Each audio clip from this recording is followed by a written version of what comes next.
రంగారెడ్డి జిల్లా ఎల్లమ్మ తాండాలో ఉపాధి కూలీల సమస్యల పరిష్కారం కోసం సిపిఎం బృందం ఈ రోజు రావడం జరిగింది.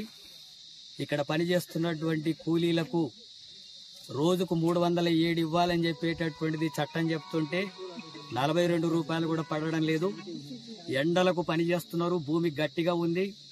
కొలతల ప్రకారమే కూలీ అనేటటువంటిది వచ్చినప్పుడు 40-42 రూపాయలు వస్తున్నాయి. కొలతలతో సంబంధం లేకుండా 307 రూపాయలు ఇవ్వాలని చెప్పి డిమాండ్ చేస్తున్నాం. అట్లాగే ఇక్కడ పనిచేసేటటువంటి వాళ్లకు గడపర గాని అట్లాగే పార గాని పనిముట్లు ఏవి ఇవ్వడం లేదు. అది ప్రభుత్వమే ఇవ్వాలా చట్ట ప్రకారం, కానీ ఇవ్వడం లేదు. ఇక్కడ టెంట్ ఏర్పాటు చేయాలా, మంచినీటి సౌకర్యం ఏర్పాటు చేయాలా, అవన్నీ ఎలాంటి ఏర్పాట్లు చేయడం లేదు.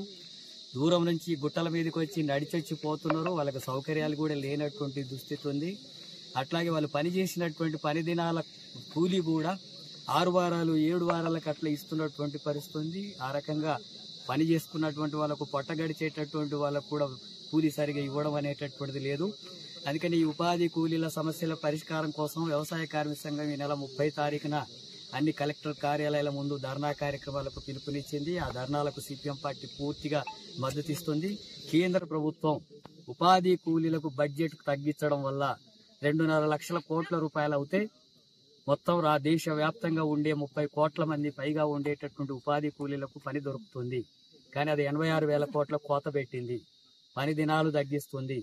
ఉపాధి కూలీలకు పని అవసరం లేదంటుంది. కొత్తగా జాబ్ కార్డులు ఇవ్వడం లేదు. గాయాలకు గురైనటువంటి వాళ్లకు వైద్యం అందించాలా, చట్ట ప్రకారం ఇవ్వడం లేదు. కనీసం ఎలాంటి వైద్య సౌకర్యాలు కూడా కల్పిస్తున్నటువంటి దుస్థితి లేదు.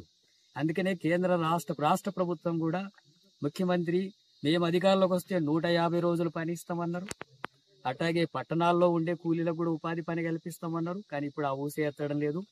ఆయన అంటున్నాడు బడ్జెట్ లేదు, ఇప్పుడు మీరు సమ్మెలు చేయకూడదు, పోరాటాలు చేయకూడదు అంటున్నాడు. ఎన్నికలకు ముందేమో ఒకటి మాట్లాడి ఇప్పుడు ఎన్నికల్లో అధికారులకు వచ్చిన తర్వాత పెత్తదారులకు, డబ్బున్న వాళ్లకు, భూస్వాములకు అనుకూలమైనటువంటి పద్ధతులు మాట్లాడుతున్నాడు. ఇలాంటి వాళ్ళను ప్రజలు చూశారు. ఇటువంటి వైఖరి తీసుకుంటే ప్రభుత్వాలు గద్దె దిగాల్సినటువంటి పరిస్థితి వస్తుంది. ప్రజలు దలుచుకుంటే తప్ప ఇంకోటి లేదు. ఇప్పటికైనా కేంద్ర రాష్ట్ర ప్రభుత్వాలు ఉపాధి కూలీల సమస్యల పరిష్కారం కోసం ప్రభుత్వం వెంటనే చర్యలు తీసుకోవాలా, లేకపోతే పెద్ద ఎత్తున పోరాటానికి పూనుకుంటామని చెప్పి హెచ్చరిస్తున్నాను.